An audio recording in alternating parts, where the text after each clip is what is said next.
This week, some of the most revealing images of the refreshed Model Y just leaked, confirming two important details. And Kim, Porsche just pulled the plug on some of its EV plans, and you won't believe the reason why. And Tesla short sellers have lost nearly $4 billion this week. All that and more starts right now. Ready to have some fun? I am ready. All right. Stuff. Yes, we do. Boys. All right, let's go ahead and jump right in. By the way, you can also listen to this podcast on all major streaming platforms. Yes, and you can also sign up for our weekly newsletter. We'll link what you need to know down below. But basically, so much incredible EV news doesn't make this podcast that we felt like we need to share this with you. So we'll send it your way every Monday, I believe, right into your inbox. All right, let's go ahead and get into this. Let's do it. Let's do it. All right, so I want to talk about these leaked images of the refreshed Model Y. Yes, we've had plenty of them. Nothing really significant in the last couple of weeks, but Mr. Lee on X, he's over in Shanghai, viewer of the channel, he captured a series of photos of a Juniper Model Y that's in transport. Look at these images because they really provide a lot more insights, a lot more details, confirming a lot of what we already believed and what you noticed actually out in Burbank. Yes, so when I saw Cybercab, what I said right away was, hey, what about this light bar right up front? Is that going to be on the refreshed Model Y? Because we've kind of seen some other images, and this really confirms that we're going to have that light bar, that Cybertruck looking Cybercab. Yes. Model Y will have it too. The design language is here to stay, and it's starting with this Juniper Model Y. And it looks like the two rows in the front pictures you see here, two rows of lights. One of them possibly is that front light bar on that Model Y. And again, you look on the side, on the back, the Cybercab design language is apparent in some of this when it comes to the lighting setup, because the back also looks like it has a rear indirect light bar to go with it as well. And some of the additional brake lights you see in these pictures, that's probably there for testing because the actual light bar itself is covered. This indirect light bar actually serves for daylight use as well on the back side, it looks like. But look carefully, Kim, right on the back there, the camera housing right above where the license plate is, you kind of see a little bit of red bleeding through. That, to a lot of people, confirms there is the light bar going across the back there as well. So this is what we have to work with. We're getting very close, I think, to seeing this. And there's artist renderers that kind of capture what this would look like without the cover. And it looks like a mix between Cybercab, refresh Model 3, and I think it's super exciting because refresh Model 3 is very cool, but I love this light bar. It's different too. I love seeing kind of more of a change and this kind of new era that's coming in. Yeah. And I think honestly, when it comes to finally seeing it in the flesh, it's probably going to look a lot better than renders are concerned. So I think it's going to grow on people if it doesn't initially take off, because this isn't a sporty, small sedan Model 3 that immediately kind of caught your eye as a baby Model S, and it's beautiful. So I think you've got to take that for what it's worth. It's going to be a little more bulbous. It has a similar side profile to the Model Y as you see in some of these images. So it's largely the same, but the front and back look to be different, which again is kind of how the Model 3 did it.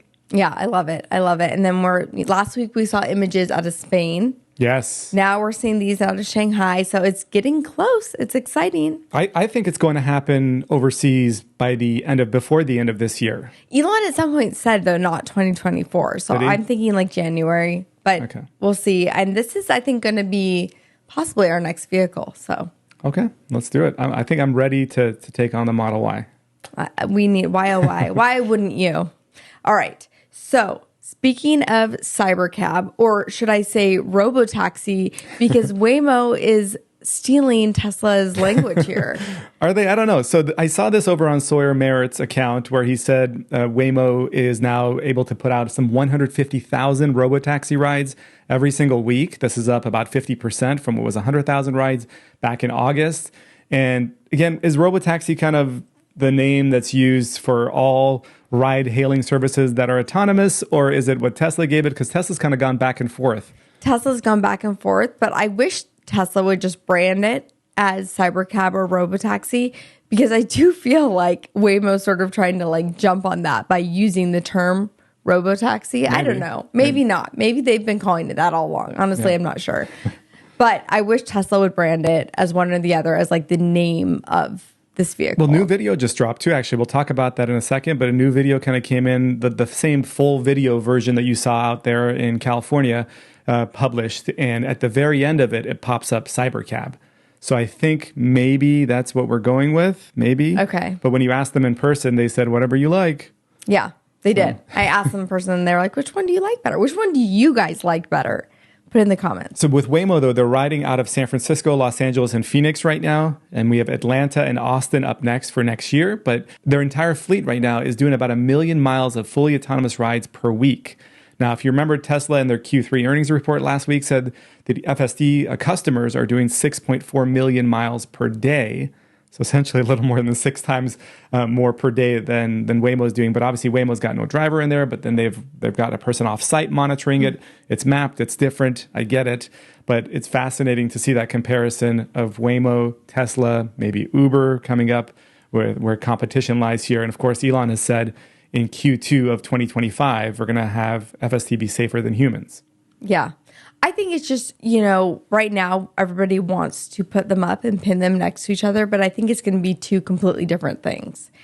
Because Waymo operates in such a different way, right? You can get that, what is it, the LiDAR that sits on top, yeah, and you can put that really on any vehicle, where Tesla, you need the full self-driving inside the vehicle to make it a Robotaxi Cybercab. Well, I will say with Elon saying 2025, this is safer than humans, I will say it's probably safer than me or maybe most people right now, just based on the amount of distraction. As much as we always try to, say or think we're safe drivers, there's distractions with the kids in the backseat asking for stuff, text messages coming in, even if you're, telling yourself you shouldn't look at it, you end up looking at it every so often. And all of these things, I think when I'm not on autopilot or full self-driving, I'm more likely to cause problems or have an issue than if I have FSD engaged. So for me personally, when it's engaged, it kind of keeps me accountable, especially right now with my eyes having to be locked in on the road.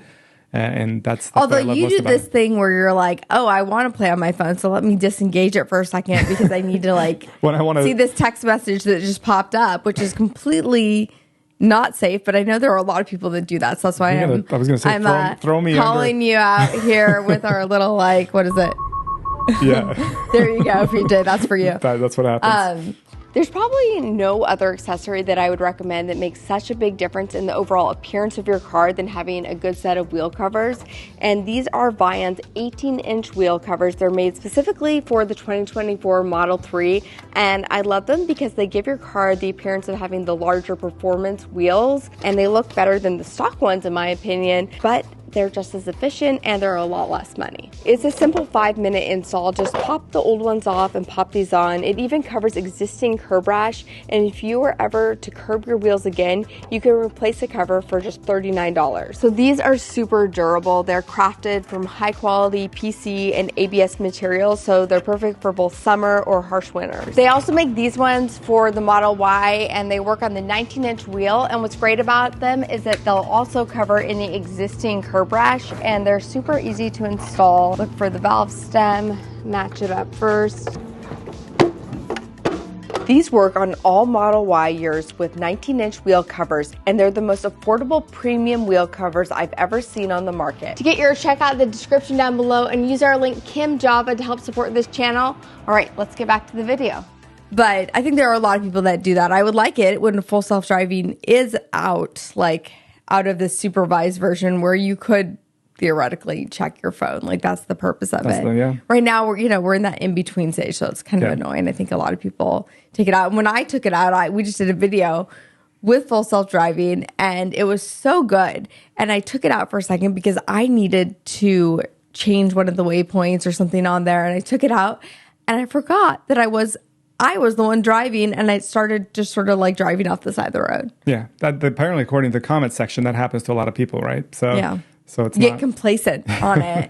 And I guess pilots kind of deal with that as well, where they all of a sudden have to take control of the airplane. When autopilot fails for them, which has happened before in some major incidents, yeah. So it's kind of scary. Human nature. It's like a psychology study. But you know what? Tesla's actually quietly running, though, the FSD on ride-hailing service for themselves internally for the last year, apparently. So Elon said this in the Q3 report last week, that over in the Bay Area, they're picking up employees, taking them over to the factory, using a driver right now that's sitting in the driver's seat, but they haven't really done anything for the past year or so. So they're doing this. I don't see how that's that remarkable. How different is that than just us doing full self-driving and, I see your point. Because we're supervised. I just went and picked up my mom 2 days ago in South Carolina, and I drove for like 2 hours completely in full self-driving. So technically you could say I was doing ride hailing, Yeah. Actually didn't have to use my hands. The car drove itself. Yeah. The vision approach is just really game changing for me. It really makes me want it now that I just have to pay attention.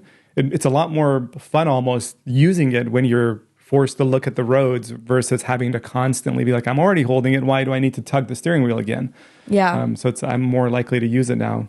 It's good. The only thing is I wish that when you do get to your location, I wish it would actually find a parking spot and park. That's coming. I know it's coming, but it's not doing that yet. So at that point, you do kind of have to take over. It's sort of like, okay, you've reached your destination. Yeah, I mean, I think these reasons are why the vast improvements, why we're seeing the valuation of Tesla go up so drastically in recent weeks after that Q3 report, Kim. Short sellers, did you see this? Oh, this is crazy. Yeah. They got hit hard. They lost some $4.2 billion after Tesla reported this higher than expected earnings report for Q3. In just 2 days. And that's actually, the stock moved some 22% and then moved another 3% the next day. That was the biggest move in a 24-hour period, I believe, since 2013 for Tesla stock. So it's pretty exciting, especially if you are an investor. You're having some fun and partying. But I think a lot of that has to do with when you look at the cost, when it eventually goes to scale, the cost of ownership, Tesla side, is something like 30 to 40 cents per mile, which is pretty impressive. And then you compare that to just an average, cost of ownership, and it was 70 cents per mile. For an average car, yeah. For an average car. And then you go to Uber and Lyft, and that goes up to it's $2 per mile. $2 per mile. So when you're thinking about it like that, you really save a lot of money. And I think that kind of shows this transition state that we're about to go into when it comes to just people owning cars. I don't think everyone is going to own a car like they do now. Yeah. Moving forward, I think it's really going to be, people are going to be a lot more dependent on these type of ride hailing services because they don't need a car unless maybe you have kids, right? And you have car seats and things like that. Yeah. Cybercab's only a 2-seater, so. It's some stats that Tesla released on that, actually, that 82%, I believe, of people are usually 2 or less people in the car at any given time for driving anywhere. So that's probably why they leaned in on the 2 seats option, but they just actually aired, as we were talking about, their full promo video from what was on stage there in California, and kind of shows, how personalized it is because the name of the person pops up on the screen as you approach it, similar to what you had when you did Waymo in San Francisco, where your name initials popped up in the top of the Waymo when you approached it. But you get in, you're allowed to adjust your HVAC, your car is already knowing where you're going to go because you've used the app to tell it. So it kind of gives you that whole feel. And in this demo, they show people watching a rocket lift off, somebody doing calculus, a nurse napping at 1 a.m. on the way to the hospital. So yeah, it's really cool to see the future like that. Yeah, and then again, you can't forget that Model Ys and Model 3s will also be personal cybercabs as well and driving around. So for larger families, they can take one of those vehicles. He never talks about Model X or Model S, and maybe that's just because he thinks the people that spend the money on those vehicles won't want to have them as cybercabs. I mean, that, and honestly, no one really cares about. I know we love the Model. I know. How dare you? But nobody cares about it in the sense that it's only moving several thousand units per quarter. So it's just not a big deal to Tesla. They've said it's only sticking around, for sentimental reasons. I know that you love the X. I do as well. And the Model S is even that much better in, what it offers for a sedan.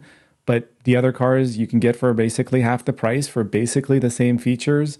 But yes, if you need more seats and more roomier seats, I guess, then the X is definitely your option. Yeah. I mean, I see where we're going with that, and I think a lot of it is that people that have the Model X also are going to have car seats in there, and you don't want to take your car seats constantly in and out. If you're a parent, that becomes an issue. But yeah, the future is happening. So I keep talking about this transition that's going on right now. And what I mean is a lot of things are about to start changing with the terms of ownership of vehicles. And then also there's so many options now for electric vehicles. So I'm really curious what makes people want to stay loyal to Tesla, or what makes people want to switch to a different electric vehicle for people that, are like diehard electric car fans. Because the supercharger was really the main reason, right? Yes. That was the reason for years, and it was an incredible reason. It was by far the best reason. But now they're all getting it natively or getting adapters for now and then natively next year. So, I mean, is it the UI? Is it the software? That's the big thing. Or what makes you want to switch to a different car? Like you're like, okay, maybe everyone I know owns a Tesla. I want something different. Or I want something more luxurious, or I need a Wi-Fi hotspot. I'm really curious. So we're going to talk about, there's a lot going on with other electric vehicles this week. So we're going to talk about that. And I want you guys to kind of think about that while we go into some of this. And let's just go ahead and start with that low voltage connector standard that Tesla just released. For those that might not know what this is. Yeah, it's the LVCS is what they're calling it. Essentially, you had the NACS, you had 48 volt standard. This is going to reduce the necessary connection types for the engineers, I guess, as they're working on Tesla to make all of these work together. Apparently, there's some 200 different types of connectors. These 6 connectors reduce that down from 200 down to 6, simplify the manufacturing process and the connectivity requirements for all of their vehicles. So it essentially, simplifies it, allows everyone to join the Tesla standard if that's what they want to do. And it looks like that's what a lot of manufacturers But then are. why does Tesla giving out this information? You want to hear what I think it is? Yeah. I don't think they care about the sales of their vehicles long term. That's been very clear. Elon has said this publicly. Robotics, AI, self-driving, these are by far what they care about. So you'll notice Tesla's market share is kind of shrinking as other EVs are starting to pick up sales, but still Tesla's running away with it. I think market share in the US is about 50%. Last year was like 60 or 70% of all EVs were Teslas. So that's shrinking. Tesla doesn't seem to really care. I think, their profits are going to continue to go up when they're able to capitalize on software and being able to sell that as a service versus the hardware that all the other OEMs are, I'm going to get you more range. I'm going to get you a better looking truck. I'm going to get you all these things. And Elon's basically, he's laughing at you. You like this new control board, huh? I'm having some fun. No, I agree with you though. I think that Elon's like, hey, this transition's happening. You guys are still trying to play catch up to me 10 years ago, and it's too late. We cared about cars 10 years ago. Yeah. Now we're where we are, and we want to care about the software within them. Yeah, you want to be able to get from point A to point B without even needing to pay attention. And it's now it's all about autonomous. And it's more about having that robot on wheels, right? Yeah, I agree.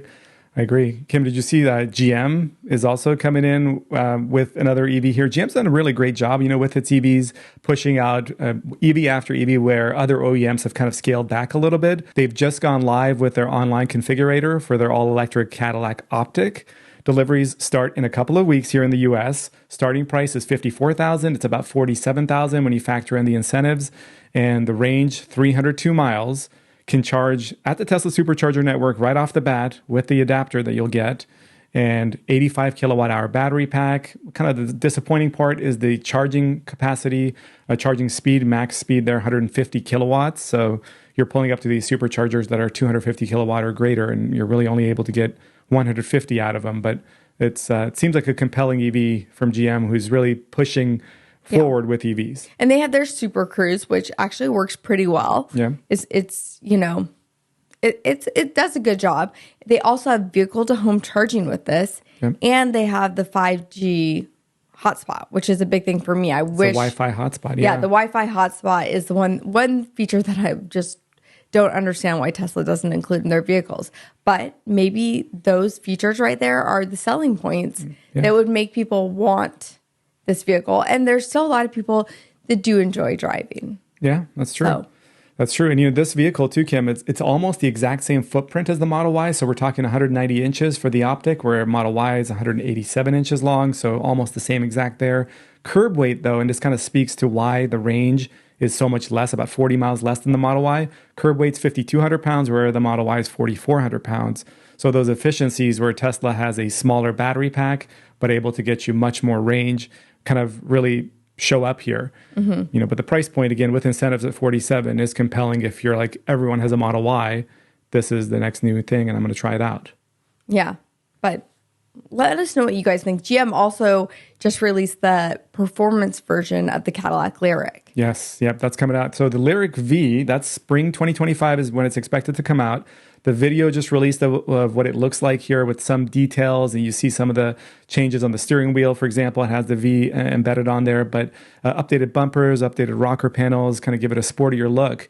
But the Cadillac Lyriq is actually GM's second best-selling car in all of its lineup, not just electric. I believe it, though, because we tested this out, and I loved it. I thought it was great, and it was a beautiful vehicle. Yeah, the Escalade is their number one seller, which we know the Escalade IQ comes out here at the end of this year as well. So this goes back to GM really pushing forward, electrifying their lineup, but no performance metrics yet on this particular variant. But we know that the most powerful Lyriq is 515 horsepower. This is probably going to be much more than that. In fact, you look at kind of the Blazer SS that has 595 horsepower, and this probably will be above that as well. So this is a 600 horsepower performance Lyriq. Yeah, didn't the Blazer have the wide open watts where they called that like the wow boost, basically? Yeah, it was the wow mode, wide open watts. Yeah. Yeah, and it was impressive. It was good. Yeah. It was really nice. So I think GM is doing a really good job as far as electric vehicles go. But like I said, this whole transition's happening, so we'll see. It's the whole chess versus checkers, right? That's the way we've seen it when it comes to how Tesla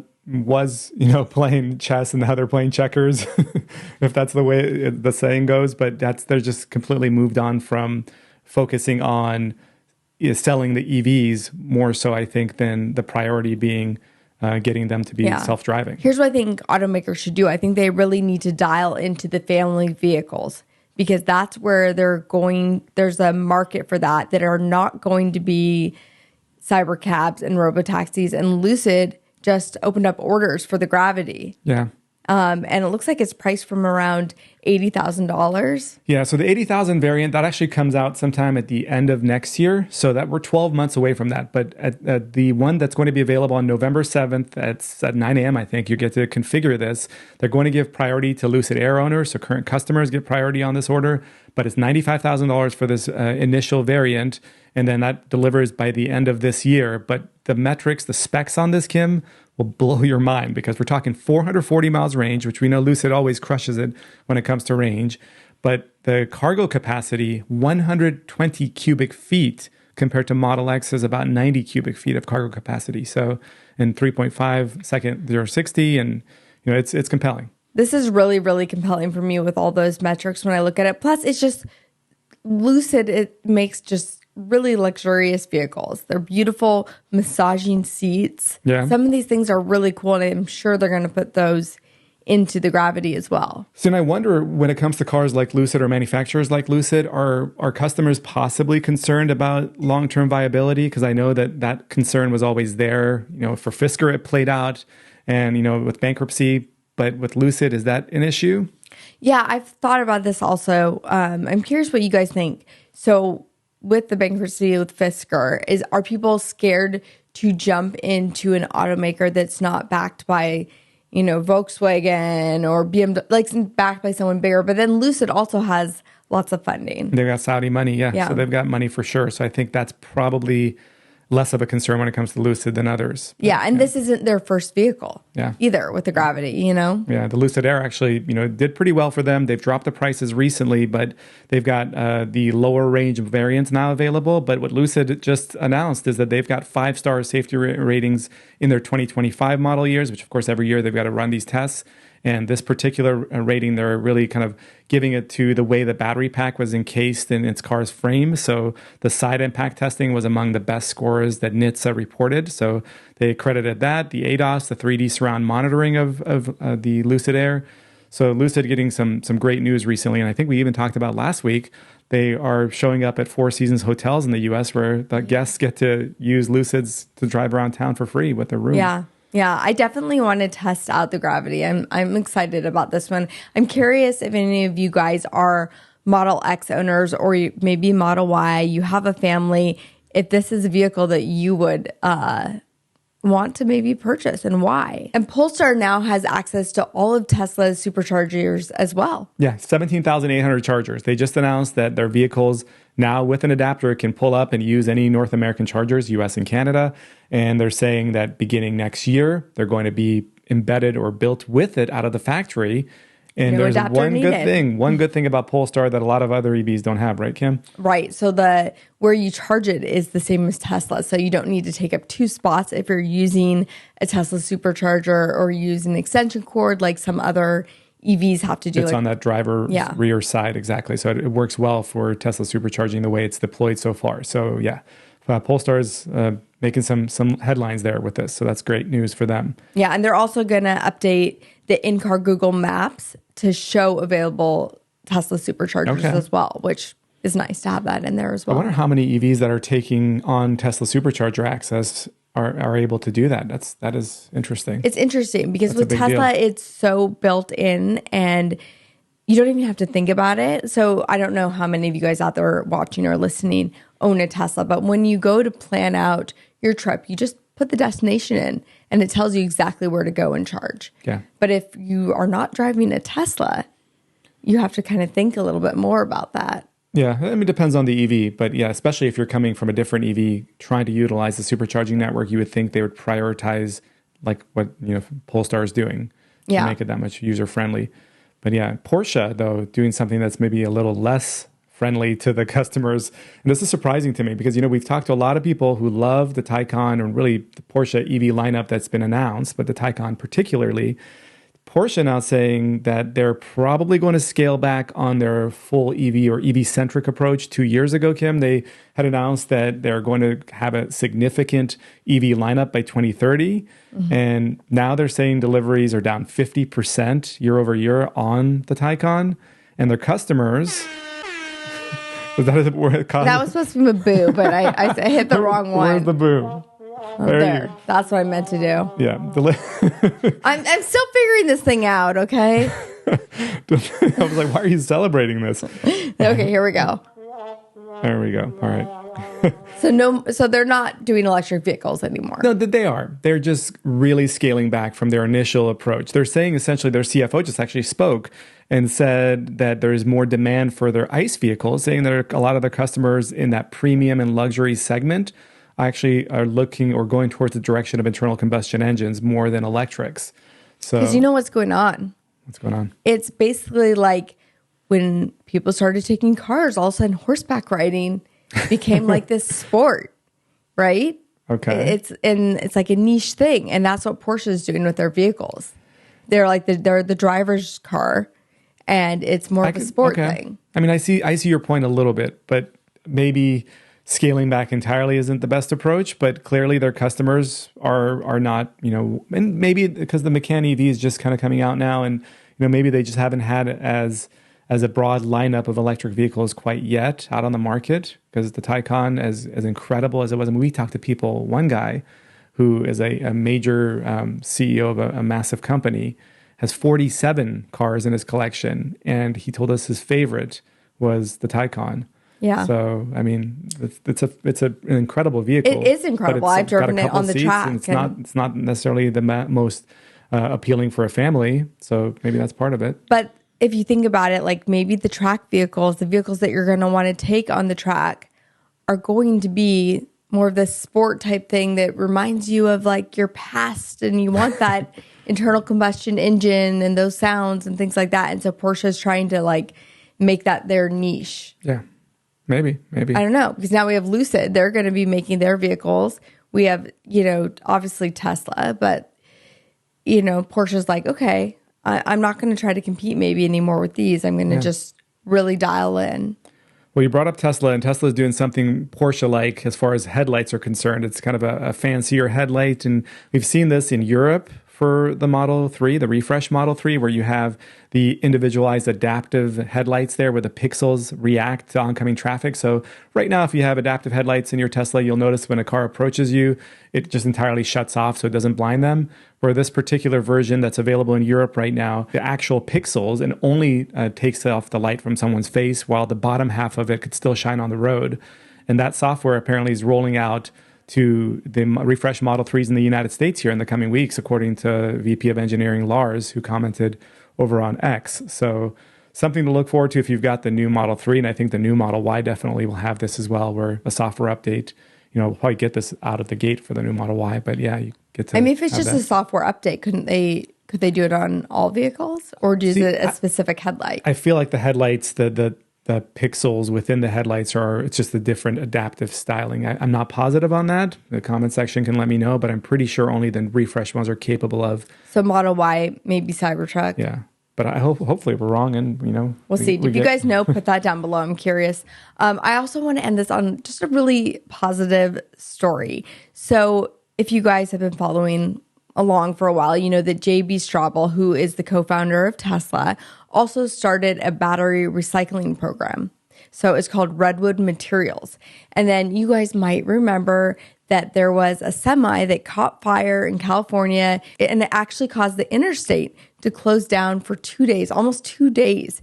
Was it 2 days? You did a video on it. I remember it was like at least 19, 20 hours. I think it was almost 2 days because it actually was carrying lithium ion batteries inside of it. So it wasn't just the Tesla semi. It was actually the cargo that was inside of it, making it such a bad fire. Yeah. But they actually worked with the city to help clean up the mess. And then they were able to collect about 70,000 pounds of material, which is enough to make 70 electric vehicles once they recycle these batteries. That's fascinating. That is fascinating. You don't often hear, and we know Tesla's got this closed loop program. We don't know too much about it. You don't often hear that happening, but that's crazy that they were able to take that probably melted down or partially, burnt materials and be able to recycle it and recreate EV batteries out of it. I think it's really fascinating. I was actually looking into how they recycle these, and just like any metal, it's like the raw material. Once you get it, it's super recyclable. Okay. It's more than anything else, where you think about like a gas vehicle catches fire and it's garbage, right? The fuel source is garbage. Yeah. Well, depending on how much of it burns down. Yeah. Yeah, exactly. But at the same time, with lithium ion batteries, even though maybe the process of building them isn't as green, you might say, they're more recyclable than other fuel sources. Yeah. So it's really cool. It's really interesting, and I love reading these type of stories, and I think they're fun. Kim, we've got a couple opportunities here to come say hello to you, and we'll be there in a couple days. Right? Yes, I'm going to go to Tesla Corsa. This is really cool. I just realized it was in Atlanta, and you get to test out the full capabilities of your car on a track. So I'm going to swing by, possibly make a video. Yeah, and that's just in a couple days. Sunday, November 3rd. We'll be there, hopefully at least in the late morning, early afternoon. Yes, because we're actually flying to Vegas that evening. So it's going to be crazy, wild. And on Tuesday, November 5th, we'll be at the SEMA booth. I think that's booth number 51263 at the West Hall. We'll be at the 3W Liners booth. We just made a video with 3W Liners. I have them in our X. I absolutely love them. Yeah. They reach out to me, and they have sponsored our videos in the past. But that's a product that I just recommend. So if you're in Las Vegas in the Southwest, you're going to SEMA, swing by to the 3W Liners booth and say hello. We'll be there on Tuesday. Yes. And again, I just want to remind you guys that you can also listen to this podcast on all major streaming networks and sign up for our newsletter, because there's so many cool stories out there that don't end up in these podcasts. And it's super easy. We'll put the link down in the description below. And I think you guys will really like it. Go straight to your inbox. Yeah, I love how you condense it too. I've read them. I know you put these together and you've condensed them to where it's just a couple of sentences, maybe even one sentence, and it just shares boom, boom, boom. And you read it, and within 5 minutes, you feel like you've caught up in the whole weeks of EV World stuff. Yes, it's an easy way to just follow along and kind of know the gist of what's going on when you don't have time maybe to go on every single platform out there and stay up to date. These newsletters are just an easy way to do it. Yeah, and you can take it a step further, become a Patreon producer. Those members, we are eternally grateful for you guys. You get exclusive access to content, never before seen footage, on-air shout-outs, and early access to this podcast as well. And you get the honor shout outs that Diego Ruiz is going to get this week. Thank you, Diego, for signing up, becoming a member. Also, Ron Wyckoff. Yes. We have 2 new members on Patreon. Thank you guys so much. And hopefully we'll see some more of you guys on there. And thanks again for staying tuned, supporting us, listening to this or watching it. We appreciate you guys so much, and we'll catch you next week. Take care.